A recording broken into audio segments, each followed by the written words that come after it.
Greetings, welcome along to the channel. We've got this mini Nicholas Tesla here, as we stop off to get some replenishment and everything else. Yeah, it's always good to feed our brain as well and our minds. And we're going to hear it from a mini Nicholas Tesla. A future Nikola Tesla. And tell us your name and what you do for a living. Hi, I'm Maxwell and I am a physicist, inventor, entrepreneur, and, well, I guess change maker. I'm 13 and I feel like I can change the world, and I've already started my positive impact on it. What have you done? How have you changed the world so far? So aside from inventing a whole bunch of different stuff that probably won't matter now, but my most recent thing, which has gotten me a little bit of attention online, is my energy device, where I extract electromagnetic energy from everything around us and convert it into electrical energy. In other words, a stream of unlimited energy. So, do you think you can solve our energy crisis here on planet Earth? I believe I will, and I believe I already have solved the main problem. Now it's just a matter of, getting this out there. And what do you need to be able to get this out there? You just need somebody to watch this video and say, here's some money, or what do you need? Well, all I can think of really is support.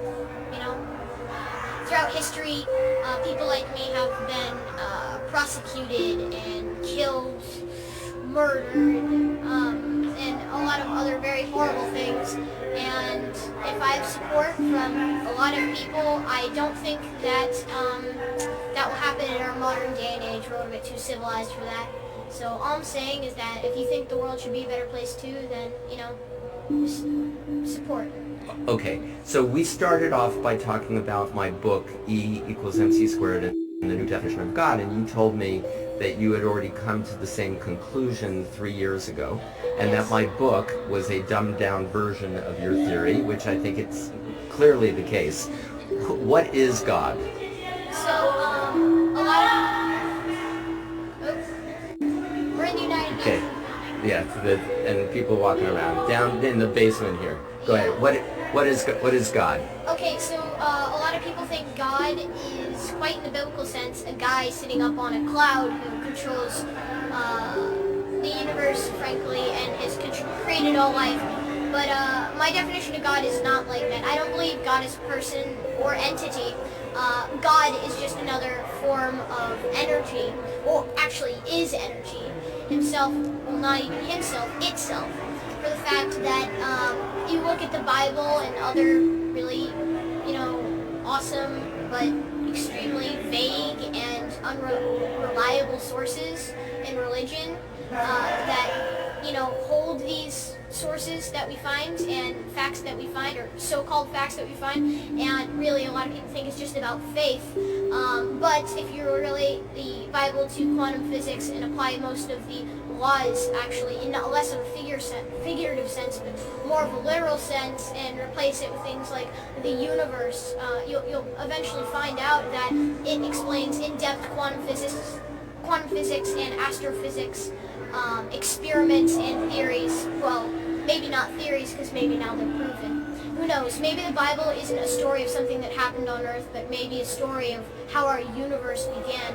For the fact that, honestly, I don't really buy into the literal biblical sense, like, God is literally a guy who looks like us, who sits up in an alternate realm that's in our clouds and, watches over all of us. But I guess you could say that he's an energy form that created all, is all, and is everywhere and nowhere at the same time.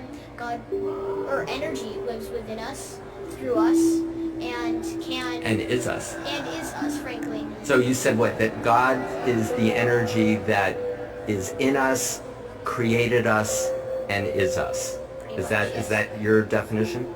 Yep. I don't want to put words in your mouth. Sort of, yeah. God is energy. That's my thing. And I mean, like, you look at dimensional theory, and eventually we have, a singularity at the beginning of the universe that is energy, and then, eventually that begins to slow down in vibration due to entropy or some other law of that sort. And then, first you get photonic light, and then that slows down, and then we get matter, and then that slows down, and then who else knows what comes next? We have gravity, and then we have time, all coming in at one sense. And I mean, does that sound like origin story to you? It kind of does a little bit to me. But, maybe that's just a coincidence. Maybe these philosophers, or unreliable monks, we call them, that live He's 13, you know. Absolutely up incredible. in the mountains and wrote this weird book that doesn't have any factual evidence behind it. Maybe they were quantum physicists ahead of their time, and maybe they're just trying to tell people, who lived a crazy long time ago, that there is an entire new quantum world out there. But, education wasn't too good back then, so I guess they had to simplify intense quantum physics to something that a 5-year-old can understand. That's the Bible, right? So you're saying people who believe in the Bible as written, as the Bible conventionally, are kind of like 5-year-olds? Well, 500 years ago? No, sorry, 1,000 years ago, probably. But, more of like, I'm saying, maybe in the sense of not really like, I honestly don't want to insult anybody.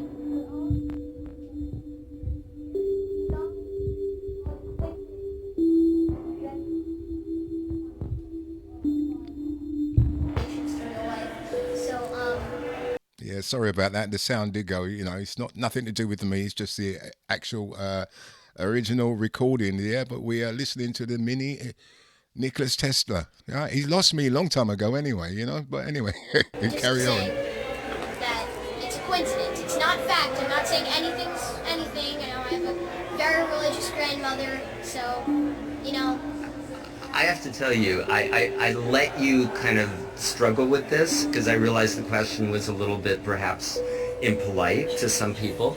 And the way you handled that was a way that my political and business clients, if they did it as well as you, I'd be incredibly proud. So the bottom line is that we keep evolving, right? And the Bible was written and different ways to interpret it. Now you said something about the Bible and using the letters going backwards in the Fibonacci theory. Can you explain that? Because that's amazing. In certain parts of the Bible, you can get literally, if you convert the letters to numbers, Speak a little louder if you the can. Fibonacci sequence, if you invert, of course. But in certain important parts of the book, you'll take certain parts out and you'll get numbers, which seem random, but they're actually frequencies of resonance that line up with what's called the Fibonacci spiral. And the Fibonacci spiral is kind of weird for the fact that it's called literally God's thumbprint, which is a little bit weird considering that we have spiral galaxies, spirals in our thumbs, spirals in our ears. Literally, almost every organism on the planet or object we have found has had some sort of reminiscence of Fibonacci in it. And I don't know, it's called God's trademark or God's thumbprint, but I don't know. It's just a coincidence, I guess. So if you're the reincarnation of anyone, who do you think it would be, or who would you like it to be? I honestly think that I'm Max Lawton, and that's who I am. So I'm going to say Max Lawton. But I'm very proud of and quite a big fan of Nikola Tesla. I mean, I would like to be the reincarnation of him, but honestly, I think I'm just a student of his many teachings. That's amazing. What's the favorite thing that he has invented or theorized about for you? Honestly, I really like his work with electrostatic pulses when he harnessed Tesla coil powers and used it to wirelessly transfer energy through people, around people, and how he could like light himself on fire but not be hurt by it, and that was pretty crazy. So I really like that. That's very cool. So just a couple more questions. You're extraordinarily inspiring. And I agree with you on your definition of God and wrote a children's book that basically says that. But you then, before when we were talking about infinity and different universes. And so we've kind of identified God. God is energy, right? All the energy in the universe, that's God. It's not a guy in the sky, it's energy. Energy isn't something that you just have. Energy is all, and can't be, not all of the energy in the universe, it's energy. Energy happens to consume the entire universe and every other parallel dimension or universe that can never exist in our dimensional reality, but... Are there other universes? Are there other dimensional realities? dimensional realities. I'm not sure if we can prove that yet, but we do know that there are other dimensions. Okay, how do you know that? Well, there's an infinite number of numbers, which means there's an infinite number of frequencies that we can calculate.